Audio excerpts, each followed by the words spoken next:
Qui peut répondre à la question fastoche, simple, qui ne demande pas trop? Qui peut prétendre répondre à cette question qui est quand même fastoche, non? Est-ce que le saint prophète sallallahu alayhi wa sallam a bien laissé, parmi des récits qu'il a laissés, ce fameux récit qui dit « Je laisse parmi vous le Coran et le Saint-Coran et la Sunna ». Est-ce vrai? Est-ce que c'est vrai? Est-ce que c'est authentique? Est-ce qu'on a des questions qu'on va poser très très bientôt? On aimerait bien un peu. Tiens. Tu es de quelle confession? Si tu es musulman, normalement, tu es censé de suivre les paroles du saint prophète. Non? Ou je me trompe? Pourquoi cette question, cette remarque? Faut-il se poser la question, est-ce qu'on est censé de le suivre ou pas? Ben, tout l'islam est basé sur le saint prophète. S'il n'y avait pas le messager, s'il n'y avait pas le prophète,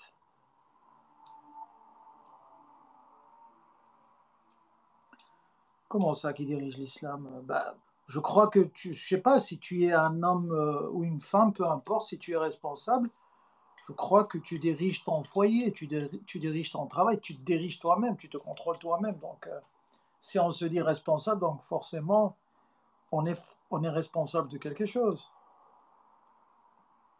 Alors, ma question, elle est toute simple. Depuis toujours, on est bercé dans les mosquées et dans les ouvrages, dans les conférences, dans les vidéos, audio respectives, on entend le Coran et ma Sunna. Tiens, j'aimerais tout simplement savoir, est-ce que c'est quelque chose d'authentique, de vrai, ou c'est quelque chose de forgé ou... Pourtant le titre du récit, il est tentant, il est encourageant. Parce que le prophète, certainement, il dira suivez ma tradition, parce que la tradition, elle est censée expliquer le Coran, expliquer la religion.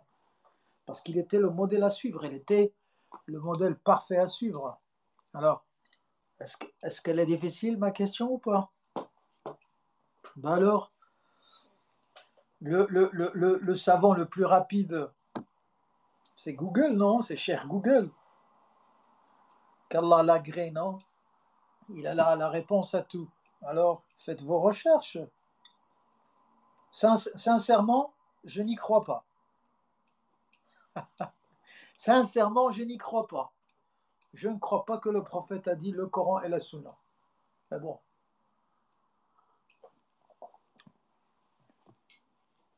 Tu es musulman, celui qui est derrière mon PC, enfin mon téléphone, mon écran?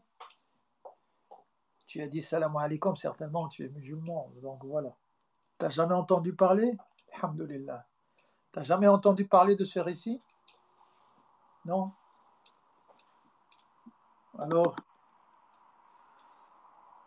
je vais essayer de voir un peu plus. Alors, et pourtant, qu'est-ce que c'est facile? Qu'est-ce que c'est facile comme question? Est-ce que ma voix, elle est claire? Est-ce qu'il y a des problèmes? Ça bug? Non, il y a un parasitage? Non. En tout cas, ça me fait plaisir d'avoir de la compagnie, sincèrement. Et ça serait davantage meilleur si vous prenez le micro. On peut papoter comme des vieilles. Alors, je vais prendre... Bon, la semaine passée, la dernière fois, dans mon live, j'avais parlé un peu. Pourquoi pas possible? Non, pas possible. Ouh là là, c'est pas la mer à boire, pourtant. Alors, c'est pas grave. Tu es libre, tu fais ce que tu veux. Mais sache ici, sur mon live, tout est, on va dire, tout est autorisé, sauf le non-respect, sauf l'insulte. Mais bon, c'est vrai qu'on ne peut pas tout contrôler en même temps. Mais bon. Alors, à ce qui paraît, les musulmans, bon, j'étais en train un peu de surfer sur le net et j'ai vu une vidéo d'un certain Tariq Oubrou, l'imam de la mosquée de Bordeaux. disait, entre autres, il disait que le saint prophète a interdit à ce qu'on écrive ces récits. Est-ce que c'est vrai ça? Monsieur Tariq Oubrou disait, et il dit encore, c'est sa croyance, comme quoi le saint prophète, par crainte à ce que sa parole puisse se mélanger avec le Coran, il a interdit à ce qu'on écrive ces récits. Je vous pose la question. Vous, convertis aux musulmans de naissance, est-ce que vous voyez une différence entre le Coran, le style du Coran et le style des récits du prophète? Ben oui, la question, elle est très simple aussi, hein. Je pose des questions simples, hein. Comme ça, on va petit à petit jusqu'à y arriver à notre destination. Donc, la voix, si vous voulez, l'éloquence du Coran, elle est là. Le style coranique, alaykoum salam wa rahmatullah, le style coranique, il a on va dire son cachet, sa trace, la trace coranique, elle est là. Il n'y a personne qui peut confondre entre le Coran et la parole du saint prophète. Alaykoum salam wa rahmatullah. Donc, vous prenez un exemple, un bête exemple, prenez n'importe quel récit et vous le prononcez. Et vous faites la comparaison avec un verset que vous prononcez en même temps. Vous allez voir certainement, il y a une différence énorme. Et d'ailleurs, quand vous entendez quelqu'un réciter le Coran, surtout si vous êtes un habitué du Coran, vous allez certainement faire la différence entre ce qui est versé et ce qui ne l'est pas. Et d'ailleurs, même si on fait une petite expérience, on prend un extrait d'un récit, on le rajoute, on le fait glisser dans un verset, certainement les gens vont, enfin surtout les habitués avec le verset en arabe, ils vont se rendre compte. Donc, cet argument, cette hypothèse, voire cette croyance qui dit que le prophète a interdit ses contemporains, ses compagnons d'écrire ces sunnas, ça ne tient pas en fait. C'est quelque chose qui ne tient pas. Et pourtant, dans le Saint-Coran, lorsqu'on lit le Coran, on trouve qu'il y a des versets quand même qui mettent l'accent sur la tâche d'un prophète. Un prophète, s'il est envoyé, il est en mission. Il est dans l'obligation d'expliquer, de faciliter ce qui est, on va dire, dur à comprendre, ou on va dire un tout petit peu dur pour ceux qui n'ont pas une accessibilité très facile au Coran. Donc, la tâche primordiale d'un prophète, et surtout de saint prophète Mohammed, c'est d'expliquer le Coran. Bon, il peut donner des versets, il peut faire une étude, on va dire, une démonstration comparative. Mais lorsque le prophète Mohammed sallallahu alayhi wa sallam, lorsqu'il explique un verset, il utilise un langage qui est propre à lui, mais un langage qui est quand même éloquent, un langage qui est facile, qui est très très simple à comprendre. Et même encore plus loin que ça, le saint prophète, il explique le Coran à travers sa pratique, ça veut dire il met en application les versets. Donc, le prophète, il le fait par la voie orale et par la voie démonstrative. Donc, il explique toute la vie du saint prophète. Et d'ailleurs, il y a cette parole qui était narrée par une des épouses du prophète, Aïcha, qui disait que le prophète, c'était comme un Coran qui marchait. Donc, ça nous renvoie à comprendre que le prophète, sa tâche majeure, c'était de faire en sorte à ce que le Coran soit compris facilement et appliqué aussi facilement que les contemporains du saint prophète pouvaient le faire. Donc, lorsqu'on lit un peu l'histoire, on comprend, on déduit qu'il y avait une volonté, voire il y a encore cette volonté d'essayer on va dire, de marginaliser le rôle du prophète. Alors, les musulmans, ils ont marginalisé le rôle du prophète comment? Attention, je nie pas le fait que les musulmans aiment leur prophète. C'est pas ça. La question n'est pas là. La question est, c'est quoi cette traduction de cet amour? Parce que Allah, il dit dans le Coran, In kuntum tuhibbuna Allah fattabi'uni yuhibbukum Allah. Bon, si comme le prophète disait dans le verset coranique, si vous prétendez aimer Allah, le verset ne dit pas suivez Allah, Allah vous aimera. Non, suivez-moi, c'est-à-dire le messager, et Allah vous aimera. Donc on entend très très bien, on comprend facilement que l'obéissance à Allah ne passe que par l'obéissance au saint messager.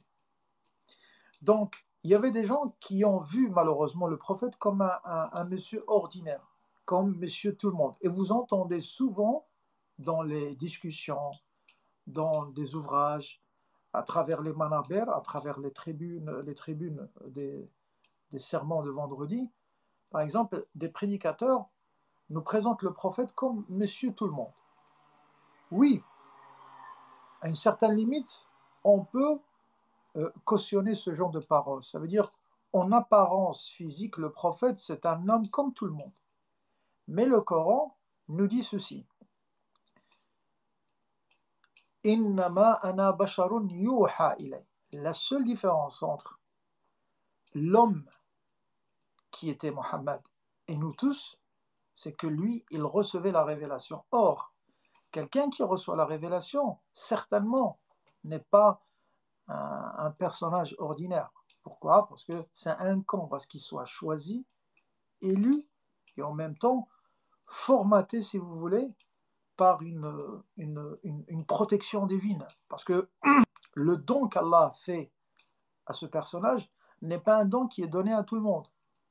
Donc, s'il est choisi, élu comme prophète, et d'ailleurs le meilleur des hommes, le meilleur aussi des prophètes, c'est que par sa nature, et lorsqu'Allah nous dit dans le Coran, comme quoi il a révélé le Coran sur le cœur de Muhammad sallallahu alayhi wa sallam, c'est pour qu'il y ait une raison. Il doit y avoir une raison, c'est que le meilleur des cœurs, c'est bien Muhammad. Donc, un cœur qui est d'emblée, de naissance, il est parfait, alaykoum salam wa rahmatullah, et vous imaginez la protection d'Allah qui vient renforcer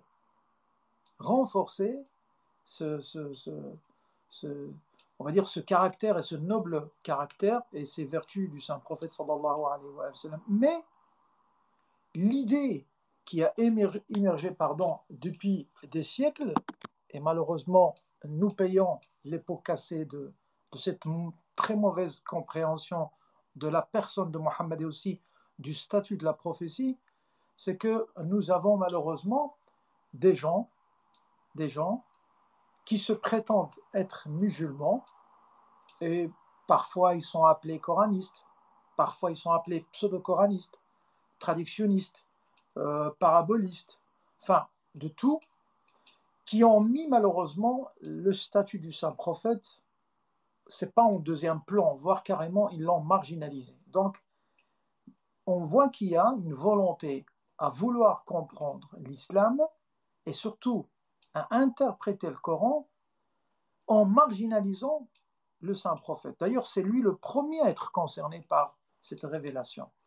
Donc, d'une manière ou d'une autre, sans le concevoir, indirectement, ces gens prennent le statut et la place du saint messager et ils se prétendent, ils se positionnent comme quoi eux, ils ont le droit de lire, de comprendre, d'expliquer, voire d'interpréter et de paraboliser, si vous voulez, le Coran. Ce qui n'est pas logique normalement, ce qui n'est pas logique. J'aurais tendance à expliquer, à souffler dans l'oreille de chacun d'entre eux, ben Dieu apparemment, Allah, gloire à lui, vous aurez choisi vous, mais pas Mohammed. Si vous êtes tellement sûr de vous et vous prétendez être meilleur que lui dans la compréhension et que vous avez la science, peut-être la science infuse, je ne sais pas, mais jusqu'à preuve de contraire, je ne sais pas, hein, mais bon. On ne va pas les accuser de ça, mais ça laisse à douter. Et que vous parlez aussi plusieurs langues, etc., etc., et ça fait de vous des gens, apparemment en 2020, très bien, on va dire, positionnés pour prendre la parole à la place du saint prophète. Vous voulez s'accaparer, vous voulez vraiment usurper, j'ai envie de dire, ce statut, et de vous présenter comme tout simplement des nouveaux prédicateurs, enfin des nouveaux prophètes. Alors, maintenant, on est dans un état, ce que je viens de décrire très brièvement. Ok, on a énormément de personnes qui prétendent le faire tout seul, mais il faut aussi quand même se poser des questions.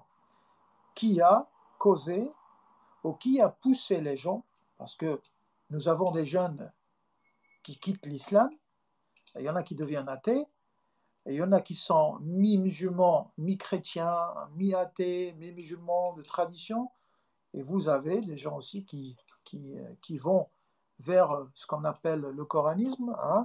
Or, normalement, personnellement, être coraniste n'est pas péjoratif en soi.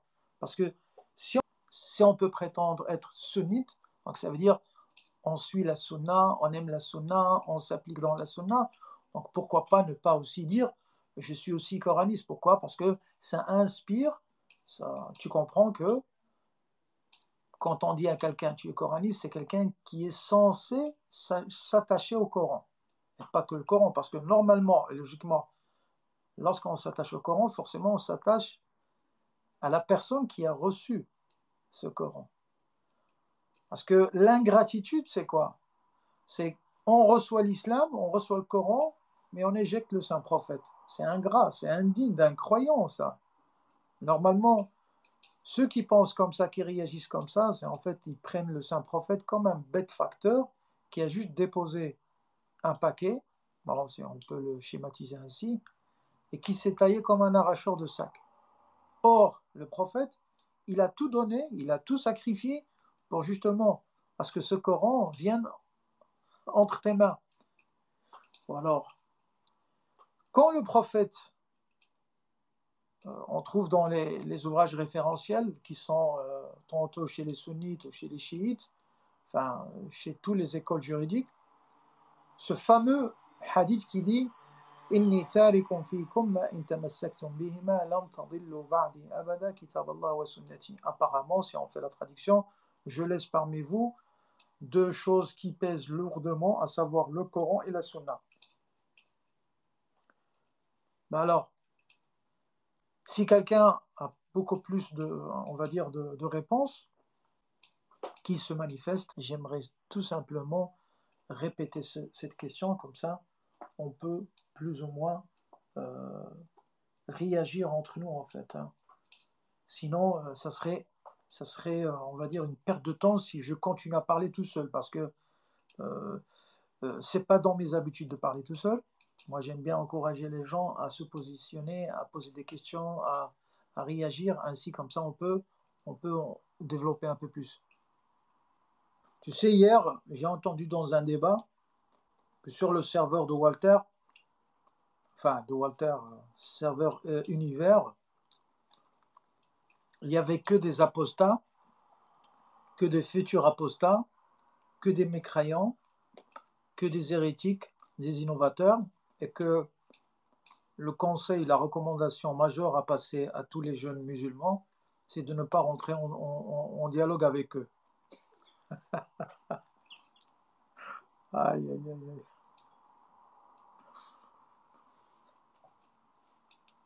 Ils ont peur à ce point?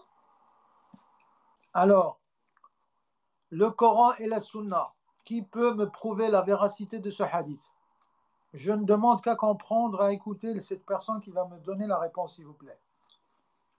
Comme cadeau, un billet de Umrah aller-retour dans un hôtel 4 étoiles, je dis bien 4 étoiles, et 4 étoiles dans cette période, c'est comme 5 étoiles, hein, avec un tapis made in Taiwan, hein, avec une boussole incorporée, made in China, cette boussole. Le chapelet, c'est un chapelet qui est fait, où ça? Attends, l'oreillette. Attends, c'est où? En Inde. On me dit, on me souffle dans l'oreillette en Inde. Alors, il n'y a rien qui est façonné, qui est fabriqué en Arabie Saoudite. Vous imaginez? Subhanallah, c'est un peuple de croyants. Il passe sa vie à adorer Allah, mais il mange, apparemment, il mange même le riz. Le riz, il n'est pas cultivé en Arabie Saoudite. Vous imaginez? Même les vêtements ne sont pas cousus en Arabie Saoudite.